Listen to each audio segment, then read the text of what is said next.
গান, কবিতা, সাহিত্য ও আড্ডার এক অভিনব অনুষ্ঠান আজকের ভাবনা। অনুষ্ঠানে উপস্থিত থাকবেন বিশিষ্ট আবৃত্তিকার তাপস নাগ। অংশগ্রহণের জন্য যোগাযোগ করুন স্ক্রিনে দেওয়া নাম্বারে। অনুষ্ঠানটি দেখুন প্রতিদিন সকাল 7:30। নমস্কার, আমি তাপস নাগ। শুরু করছি প্রতিদিনের মতো চ্যানেল ভিশন আয়োজিত আজকের ভাবনা। আজকে আপনারা জানেন বিশ্ব কবিতা দিবস। বিশ্ব কবিতা দিবস দীর্ঘদিন ধরেই পালিত হচ্ছে। কবিতা দিবসে আজকে ছোট্ট কয়েকটি কবিতার লাইন দিয়ে আগে আমি দিনটির সূচনা করি আজকের ভাবনা। প্রকৃত প্রেমিক যে, সে কখনো গোপনে বন্দুক পোষে না, তার হাতে দোল খায় প্রসারিত মুগ্ধ আলিঙ্গন, তার বুকে সমাজের যাবতীয় শান্তি ও কল্যাণ। প্রকৃত প্রেমিক যে, নিরবধি তার কোনো বদ্ধ খাঁচা নেই, রাজার শিরোপা তাকে বাঁধতে পারে না। প্রকৃত প্রেমিক যে, একগোছা ধানের জন্য সে মানুষের কাছে চিরঋণী, এক টুকরো ছায়ার জন্য প্রতিদিন পৃথিবীকে জানায় সেলাম। তা কবিতাই এরকম কথা বলতে পারে। আজকে আমাদের মধ্যে উপস্থিত আছেন বিশিষ্ট সাহিত্যিক সমীরণ মজুমদার। আচ্ছা সমীরণ বাবু, এই যে বিশ্ব কবিতা দিবস, তো কবিতা দিবসটা কেন চালু হয়েছে বা কি ব্যাপার, এই সম্পর্কে যদি প্রথমে আপনি কিছু আলোকপাত করেন।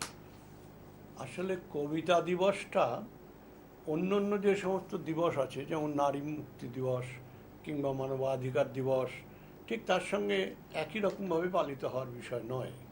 সেই সব ক্ষেত্রে আমাদের থাকে কিছু দায়িত্ববোধ, কি বিজ্ঞান মনস্কতার দিবস, মানুষের ভেতর সেই সব চেতনাগুলোকে সঞ্চারিত করার জন্য চেষ্টা করা হয়।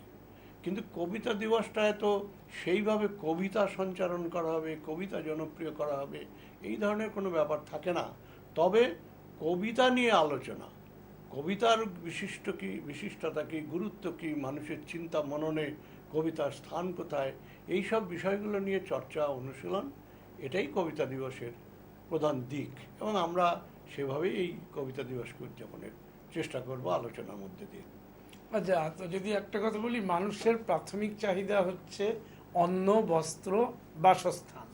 তো সেই ক্ষেত্রে কবিতার জায়গাটা কিন্তু অনেক পরে আসে, কারণ সেই অর্থে কবিতা কোনো দেখতে গেলে কাজেও লাগে না। ধরুন প্লেটো যেমন বলেছিলেন যে কবিদের নির্বাসিত করা উচিত একটা সময়। তো প্রশ্নটা হচ্ছে তাহলে এই কবিতা চর্চাটা কেন?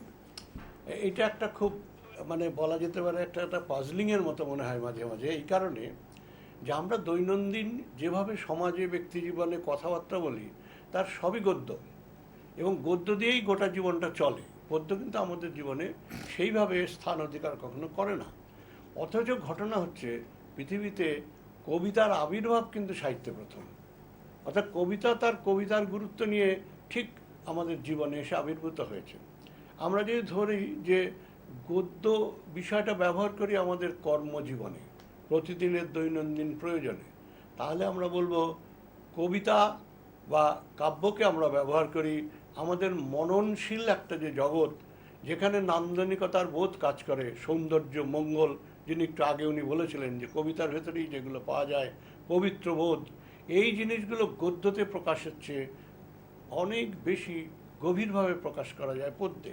সেই জন্যই বলা যায় যে পদ্যর ভেতরে আমাদের একটা নান্দনিক মননশীল জীবন কার্যকরী থাকে, আর গদ্যতে থাকে হচ্ছে আমাদের কর্মজীবন। আমরা যদি একটু উদাহরণ দেখি, ধরা যাক পৃথিবীতে প্রথম গ্রন্থ বলা হয় ঋগ্বেদ। সেই ঋগ্বেদ কিন্তু পদ্যে রচিত, সেখানে কিন্তু গদ্য তখনও সেইভাবে সাহিত্য হিসাবে দেখাই দেয়নি। বাল্মীকির যে কথাটা খুব বিখ্যাত, অনেকেই বলেন, মা নিষাদ প্রতিষ্ঠান তমগম সরস্বতী সমা যৎ ক্রঞ্চ মিথুনাদে কমাবধি কামমোহিতম, এটাকেই কবিরা মনে করেন প্রথম কাব্য উচ্চারণ, মানুষের মুখ দিয়ে কবিতার আবির্ভাব। কিন্তু তার সঙ্গে সঙ্গে কী এলো? মহাকাব্য। বাল্মীকি ব্যাস নিয়ে এলেন হচ্ছে মহাভারত রামায়ণ, ওদিকে গ্রীসে নিয়ে এলো আমাদের মহাকবি হোমার তার মহাকাব্য। অর্থাৎ মহাকাব্য দিয়ে কিন্তু, কবিতা দিয়ে কিন্তু সাহিত্যের যাত্রাপথ শুরু হলো। আমরা যে ভাষায় কলোনিয়াল জীবন কাটিয়েছি, ইংরেজি, সেই ইংরেজির কাছ থেকেই বাঙালি বাংলা ভাষা সম্পর্কে অনেক বেশি সমৃদ্ধ হয়েছেন। ইংরেজি যখন শুরু হয়, যাকে অ্যাংলো স্যাকশন ইংলিশ বলা হয়, সেই অ্যাংলো স্যাকশন ইংলিশের প্রথম সাহিত্য কিন্তু ছিল কবিতা।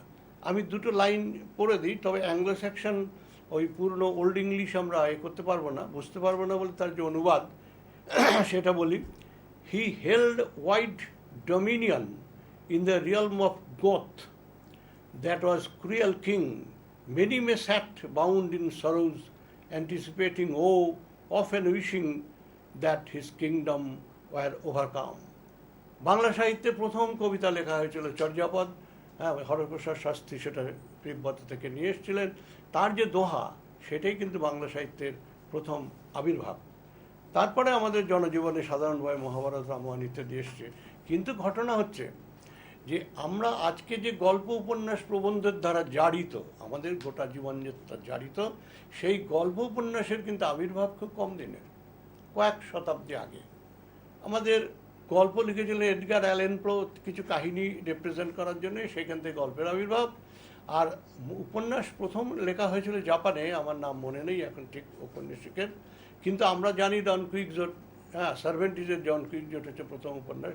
তা ধরলেও কয়েক শতাব্দীর বেশি, সেগুলো পুরনো নয়। কিন্তু কাব্যভাব, কাব্যমন, এখানে আমার একটা কথা আছে। ধরুন কাব্য ভাব কথাটা যে আপনি তুললেন, যেমন আমরা ছোটবেলা থেকে এটা শুনি, খুব মানে গেঁয়ো কথা বলা যায়, যাকে বলা করে মেঠো কথা, হালকা কথা, ওই যে কবি কবি ভাব, ছন্দের অভাব, এটা বলা মানুষের মধ্যে দেখা গেছে। এবার একটা যেমন বলা যায় যে কাব্যিক মন, অনেকে বলে যে যে মানুষের কাব্যিক মন, সে মানুষ কিন্তু একটা ফুলকেও নিষ্ঠুরভাবে গাছ থেকে ছিঁড়ে ফেলতে 10 বার ভাববে বা সেটাকে দলে যেতে চাইবে না। আচ্ছা, আবার যেমন বলে কাব্যের যে ফরমেশন, এটাও একটা বিষয়, যে কাব্যটা কিভাবে লিখছে সে, তার ছন্দবদ্ধতা সেখানে আছে কি না, বা গদ্য রূপের মধ্য দিয়েই যাচ্ছে কি না, বা তার মধ্যে আরও নানা রকম বিষয় রয়েছে, যে নাটকীয় ভাবের কবিতা কিনা, এরকম নানা বিষয় কিন্তু কবিতার প্রেক্ষাপটে এসে থাকে। তো এইগুলোকে আপনি কিভাবে বিশ্লেষণ? হ্যাঁ, এটা খুব ভালো প্রশ্ন। এটা কবিতা এবং কাব্যভাব, কাব্যমন, কাব্যরূপের সঙ্গে অবশ্যই সম্পর্কিত। আমার মনে হয় যে কবিতাটা মানুষের জীবনে এসছে অত্যন্ত স্বতঃস্ফূর্তভাবে। হ্যাঁ, আমরা যেমন একটা লাইন বলি, এটা খুব ব্যবহারও হয় কবিতা আলোচনায়, খোকা যাবে নায় লাল জুতুয়া পায়। তা এইখানে সিম্পল একটা কথা, জুতোটাকে জুতুয়া করে দেওয়া হলো। এই জুতুয়া শব্দটা এমন একটা কাব্যিক শব্দ হয়ে দাঁড়ালো যে এই লাইনটার মধ্যে একটা কবিতার সেন্স এলো। মিল তো আছেই, যেটা উনি বলছিলেন যে ছন্দ কবিতার ভেতর থাকে, আর ভাবও ফুটে উঠলো। আমরা যদি বলি খোকা লাল জুতো পরে নায়ে যাবে, তাহলে কিন্তু ওই যে কথাটা এলো, কাব্যভাব, কাব্যমন, কাব্যরূপ, সেইগুলো কিন্তু দেখা দিল না। আবার আপনি বলেছেন এখনই যে এমনকি গদ্যের ভেতরেও এমন ভাব থাকে, যে ভাব কাব্যভাব। যেমন মনে করেন একটা কথা খুব সকলেই জানেন, বন্যেরা বনে সুন্দর, শিশুরা মাতৃক্রোড়ে, একদম পরিষ্কার গদ্য রচনা এবং গদ্যর ভেতর থেকেই আবির্ভূত। কিন্তু এই লাইনের ভেতর কি একটা কাব্যিক মানসিকতা নেই? অদ্ভুত একটা কাব্যভাবের মধ্যে দিয়ে প্রবাহিত হয়েছে। আর একটা জিনিস হচ্ছে কি, এগুলো হচ্ছে গদ্যের ভেতরে কাব্যের ফল্গুধারা। একটা উদাহরণ দিই, কবি সাহিত্যিক মোহিতলাল মজুমদার, তিনি বঙ্কিমচন্দ্রের সমালোচনামূলক একটা গ্রন্থ লিখেছিলেন। তা আমরা সকলেই জানি বঙ্কিমচন্দ্রের ভাষা মানে বোধহয় খটখটে, শক্ত, নিরস গদ্য, হ্যাঁ, মানুষকে করে না। কিন্তু উনি কিন্তু বঙ্কিমচন্দ্রের ভাষার ভেতরে কাব্যধারা লক্ষ্য করেছিলেন বলে তার বইয়ের নাম দিয়েছিলেন কবি বঙ্কিম। এবং একটা উদাহরণ বলুন, সবাই জানেন, পথিক তুমি কি পথ হারাইয়াছ, সিম্পল একটা গদ্য কথা, কিন্তু এই যে বাক্য, এই বাক্যের ভেতর কিন্তু একটা কাব্যিক রূপ আছে। এইভাবেই আমরা মনে করতে পারি। এবং সেই বাক্যের পাশাপাশি সেই সময় এটা তো বোধহয় কপালকুণ্ডলার লাইন। কপালকুণ্ডলার লাইন। তাতে এমন একটা পরিবেশ তৈরি করা হয়েছিল সমুদ্রের পাড়ে, যেটা নাকি আপনার ধরুন আজকে 18 থেকে 28 বছরের যদি ছেলে মেয়ে হয়, তাদের মধ্যে একটা কিন্তু রোমান্স প্রচন্ডভাবে সৃষ্টি বাড়ায় এই করবে, জায়গাটা, করবে। যদি সেই মনটা তাদের অবশ্য আমি তা বলে বলবো না যে 70-75 বছর বয়সে গিয়ে সেই ভাবটা হয়তো আসবে না, কিন্তু ওই জায়গায় মানে বঙ্কিমচন্দ্রের এই যে শব্দ চয়ন, ওই এমন একবার তার সঙ্গে পরিবেশ সৃষ্টি করা, তার সঙ্গে সমুদ্রের পাড়, নির্জন স্থান, সব মিলিয়ে একটা মানে খুব মানে ইয়েকে জাগায়, অর্থাৎ তার কাব্যভাবই জাগায়। কাব্য ভাবটাকে খুব জাগরিত করে। সুতরাং এই জায়গাটাই বলি যে এবার যদি ধরুন এই কাব্যভাব, কাব্যমন, কাব্যরূপ এইগুলো যেমন একটা বিষয়, কিন্তু এবার যদি সরাসরি যদি কবিতা দিয়ে কিছু বলেন আপনি, Exactly. যে কবিতা দিয়ে কিভাবে বলা যায় বিষয়। না, এই প্রসঙ্গে একটা ছোট্ট লাইন বলে আমি ওখানে যাচ্ছি। সেটা সত্যজিৎ রায় একসময় কপালকুণ্ডলা করার কথা ভেবেছিলেন। তো উনি নাকি বলেছিলেন যে প্রতীক তুমি কি পথারাই আছো, এ তো আমি কোনো সংলাপ হিসাবে দিতে পারবো না, মানে এর কোনো অন্য কোনোভাবে প্রকাশই করতে পারবো না, কারণ এর ভেতর দিয়ে যে কাব্যভাব সেটা কখনো গদ্য রূপের মধ্যে থেকে আনতেই পারবো না। এনিওয়ে, আচ্ছা, এবার সরাসরি কবিতা। আমি একটা কবিতার লাইন পড়ি। সেগুলো কি আপনারই লেখা? আপনি না, তো অনেক এটা লিখেছেন। একদমই কবিতা, আচ্ছা। বড় কবিতা। কয়েকটি লেখা পড়ি। যেমন এটা সংস্কৃতে একটা লাইন আছে, অনেক খুব প্রচলিত, সকলেই জানেন। দুরাদশ চক্র নিভস্যতন্নি তমালো তালি বনরাজ নীলা আভাতি বেলা লবণম মুরাসে ধারা নিবদ্ধ কলঙ্ক রেখা। শব্দে কবিতা, ছন্দে কবিতা, ভাবে কবিতা, আকাশ থেকে পৃথিবীকে দেখার এক অদ্ভুত কাব্য বর্ণনা। খুব ভালো করে লক্ষ্য করে দেখবেন, সংস্কৃত না জানা একজন বাঙালি শিক্ষিত লোকও এই কটা লাইন শোনার পর তার ভেতরে একটা অনুভূতির সৃষ্টি হবে। এটাই হচ্ছে কাব্যের ফল্গু ধারা। একটা সরাসরি মিলের লাইন বলি ইংরেজি থেকে। There is not to make reply, there is not to reason why, there is but to do and die, all in the valley of death rode the 600। কি অদ্ভুত অ্যালিটারেশনের মধ্যে দিয়ে মানুষের ভেতরে, এর ভেতরে কিন্তু একটা অদ্ভুত প্যাথোজ আছে, চেতনা আছে। একই সঙ্গে অ্যালিটারেশন কীভাবে তাকে অনুপ্রাণিত করে। অনুপ্রাণিত কোচিত কোচিত তৌরিত চৌকিত আলোকে ঝনঝন মঞ্জির বাজায় ঝঞ্ঝা রুদ্র আনন্দে। এ পড়ার পর, শোনার পর কারো মনে কাব্যভাব, কাব্যরস, কাব্যচিন্তা না এসে কোনো উপায় নেই। বলুন।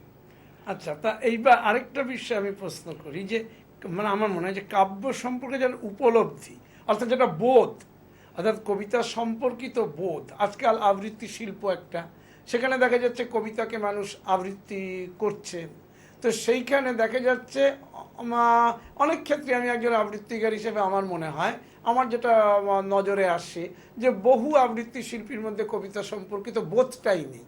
এবার এই যে বোধহীনতা, এই বোধের কতটা প্রয়োজন আছে? হ্যাঁ, কবিতা যদি বোধ বা অনুভূতি না থাকে, যেটা উপলব্ধি, তা যদি না থাকে, তাহলে তো আমরা তাকে এক অর্থে কাব্যই বলি না। যেমন তাহলে সেই বোধটাকে হ্যাঁ, কিভাবে দেখবেন আপনি? ঘটনাটা উপলব্ধিটা বা বোধটাকে কিভাবে ব্যাখ্যা করবেন? যেমন একটু আগে আপনি যেটা বলছিলেন যে কবিদেরকে অনেকে খুব একটা মেরো মেরো ভাব, তাদের কাজ হবে না। প্লেট তার রিপাবলিকে বলেছিল যে কবিরা অকর্মণ্য, কিন্তু আজকের কবিরা কিন্তু আর সে জায়গায় নেই। আজকের কবিরা জিন্সের প্যান্ট পরে পকেট থেকে ফাটাস করে বই বের করে কবিতা পাঠ করে ধুমধুম করে চলে যাবে। হ্যাঁ, তাদেরকে আর অকর্মণ্য বলে আর দেখানোর কোনো সুযোগ নেই। হ্যাঁ, গিটার নিয়ে একজন কবি, গায়ক যেভাবে বেরোয় যেন বন্দুক নিয়ে, হ্যাঁ, জয় করতে বেরোয়, মানসিকতাটা বদলে গেছে। সেই জন্য ওইভাবে একটা সেকালের সেই মানসিকতার মধ্যে দিয়ে একটা ধুতি পরে মাথায় ব্যাগ একটা কাঁধে করে কবি হতে হবে, নট দ্যাট, সেটা আমরা বলছি না। কিন্তু একটা জিনিস লক্ষ্য করুন, যে আমার মনে হয় কোনো শিক্ষিত যারা বাঙালি, তারা জীবনের শুরুতে তাদের খাতায় একটা কবিতার লাইন লেখেনি এমন বোধহয় দেখতে পাওয়া যাবে না। সেগুলো কতটা সুন্দর কবিতা হয়েছে প্রশ্ন তা নয়, কিন্তু প্রত্যেকটি মানুষের ভেতরেই একটা বয়সে, একটা সময়, একটা পরিবেশে একটা কাব্যিক ভাব এক্সপ্রেস করার মানসিকতা দেখা দেয়। যাদের সেটা কন্টিনিউ করে, কোয়ালিটেটিভলি ডেভেলপ করে, যারা সেটা চর্চা করে, তারা পরবর্তী সময় কবি হন। কিন্তু সাধারণভাবে সাধারণ মানুষের ভেতরেই কিন্তু এই কবি চেতনা সাংঘাতিক রকমভাবে আছে।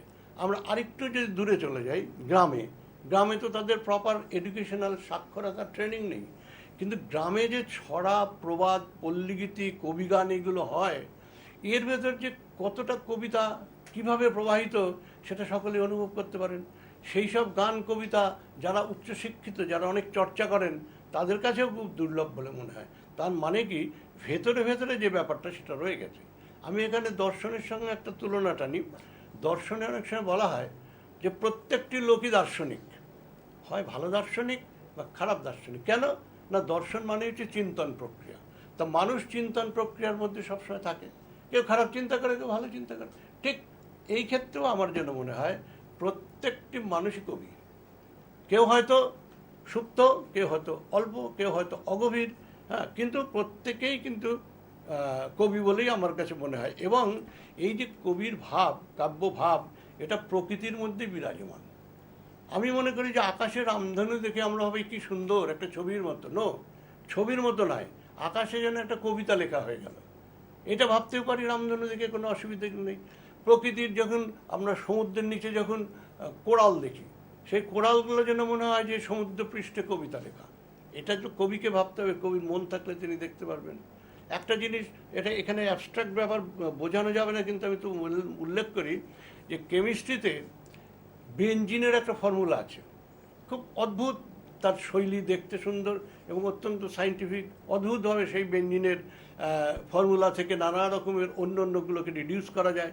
তো কেকুলে বিজ্ঞানী যখন এই বেনজিনের ওই ফর্মুলাটা করেন, প্রকাশ করেন, সামনে নিয়ে আসেন, তখন অনেকে বলেছিলেন এ তো স্বপ্ন, এ নিশ্চয়ই ওনার স্বপ্নে দেখা একটা কবিতা।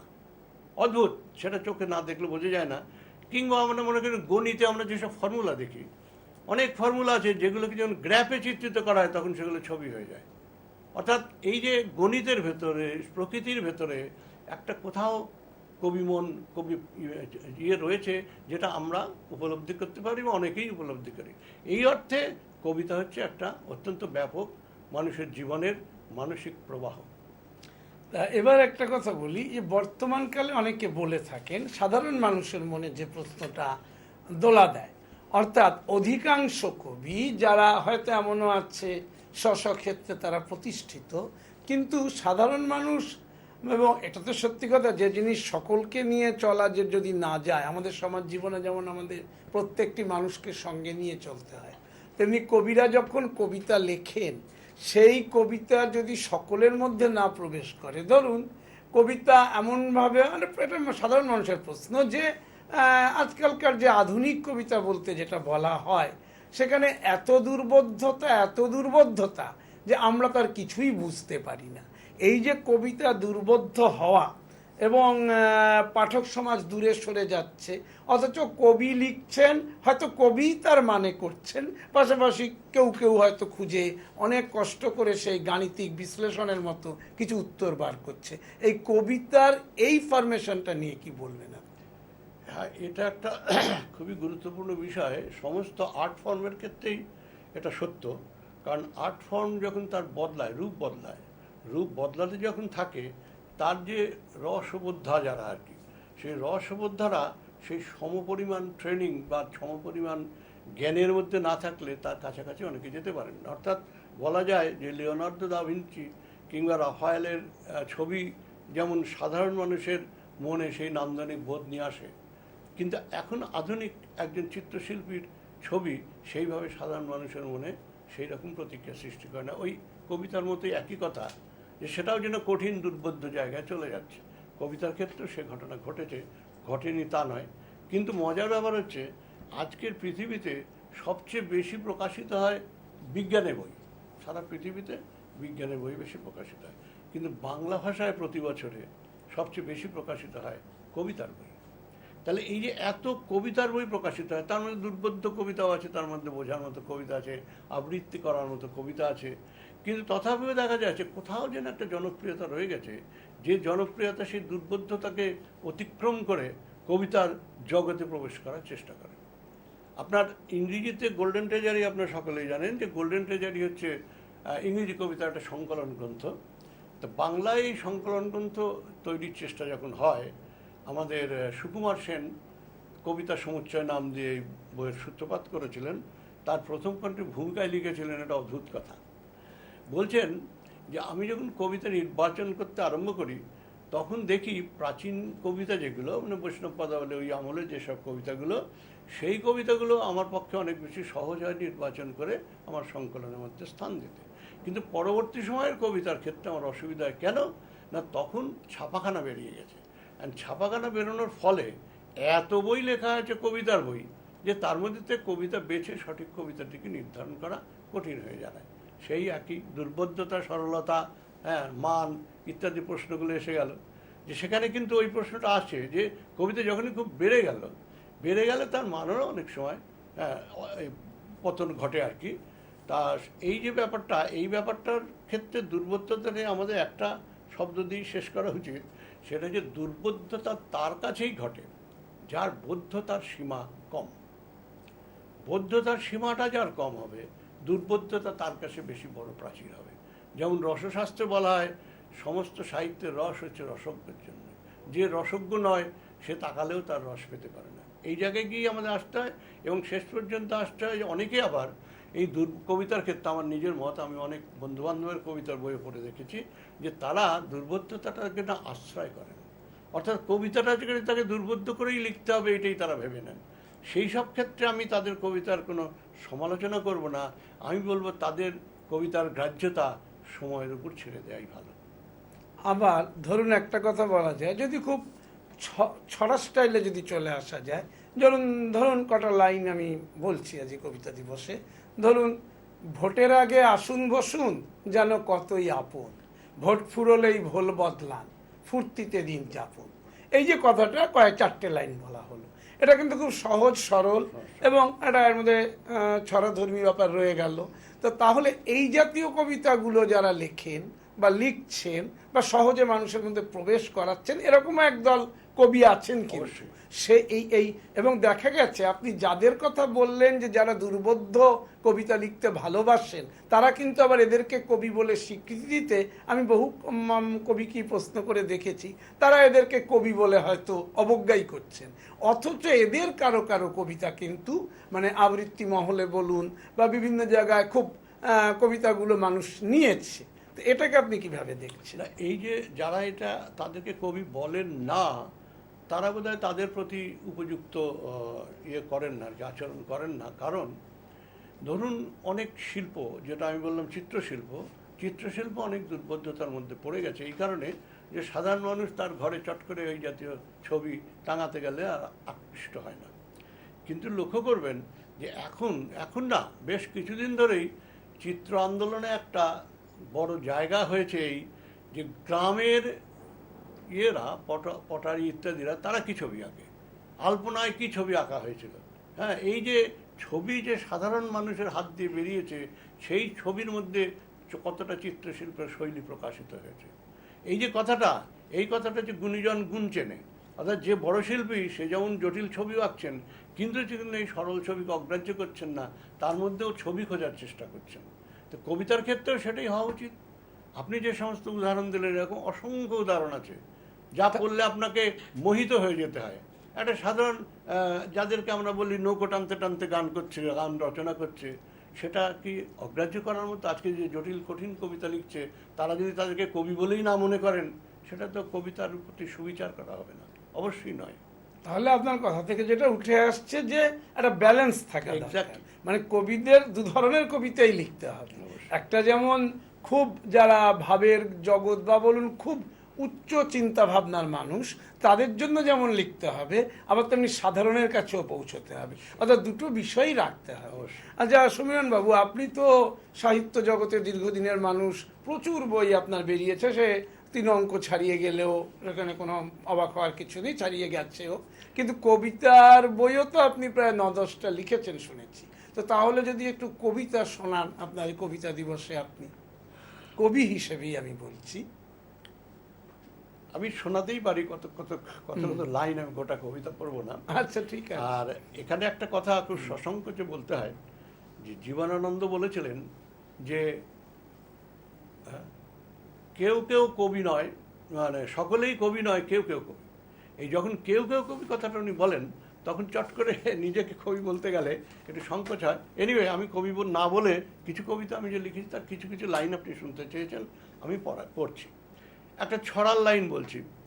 যে কবিতা তুমি না ছড়া না, একটা হচ্ছে, হ্যাঁ একটা এমনি লাইন, কবিতার লাইন, যে কবিতা তুমি পড়িতে চাহনি আজও তা হয়নি পড়া, সেই কবিতার না পড়া ছন্দে তুমি পড়ে আছো ধরা। একটা শিশু মনের কবিতা। নিজের কথা সবাই ভাবে, পরের কথা ভাববে কে, আপন পরের ঊর্ধ্বে উঠে চলতে শেখা জানবে কে। মনের কথা। মানুষে মানুষে কত না দ্বন্দ্ব, হারায় বাঁধন মনের ছন্দ, তবু জেগে থাকে মানুষের কাছে মানুষের প্রত্যাশা। যত না কলহ মানুষের মাঝে, তার চেয়ে বেশি সুধারস আছে যদি খুঁজে পাই মানুষের মাঝে মানুষের ভালোবাসা। কবিতা কি? কবিতার ভাবমূর্তি, শরীরী বিন্যাসে নান্দনিক কোনো বার্তা, অনুভূতি, আত্মমগ্ন গভীরতা, চঞ্চলিত রহস্যের দোলাচল, সেই তো কবিতা। আর কবি আমরা মনে করি, কবি মন দিয়ে যদি বিরাট জগৎকে দেখি, তাহলে আমি বলবো উপলব্ধির কবি বুদ্ধ গৌতম, বিপ্লবের কবি মাও, রাজমুকুটের কবি সম্রাট অশোক, দার্শনিক কবি কান্ট, তত্ত্বকার কবি মার্কস, শিল্প সৃষ্টিতে মগ্ন লিওনার্দো কবি, অসীমের সীমা ভাঙে কবি ক্যান্টর, প্রেমের মূর্ত কবি নাইটিঙ্গেল। গানের দুটো লাইন দিয়ে আমি শেষ করছি। জীবনে যত চাওয়া হয় না সে তো পাওয়া, জীবন তরি বাওয়া কিসের জন্য, দুজনে পাশাপাশি যখনই কাছে আসি হয়তো ভালোবাসি জীবন ধন্য। এবার আপনি দু একটা আবৃত্তি শুনিয়ে। আমি আর দু একটিতে যাচ্ছি না। আমি কবি বনলতা সেনের, এই কবি জীবনানন্দ দাশের বনলতা সেন কিছুটা পড়ে শোনাই, কারণ এটার মধ্যে তো একটা যেমন চিত্ররূপ, তেমন সুন্দর উপমা এবং সবকিছু মিলে এক কথায় অনবদ্য কবিতা। হাজার বছর ধরে আমি পথ হাঁটিতেছি পৃথিবীর পথে, সিংহল সমুদ্র থেকে নিশীথের অন্ধকারে, মালয় সাগরে অনেক ঘুরেছি আমি, বিম্বিসার অশোকের ধূসর জগতে সেখানেও ছিলাম আমি, আরো দূর অন্ধকারে বিদর্ভ নগরে। আমি ক্লান্ত প্রাণ এক, চারিদিকে জীবনের সমুদ্র সফেন, আমার দুদণ্ড শান্তি দিয়েছিল নাটোরের বনলতা সেন।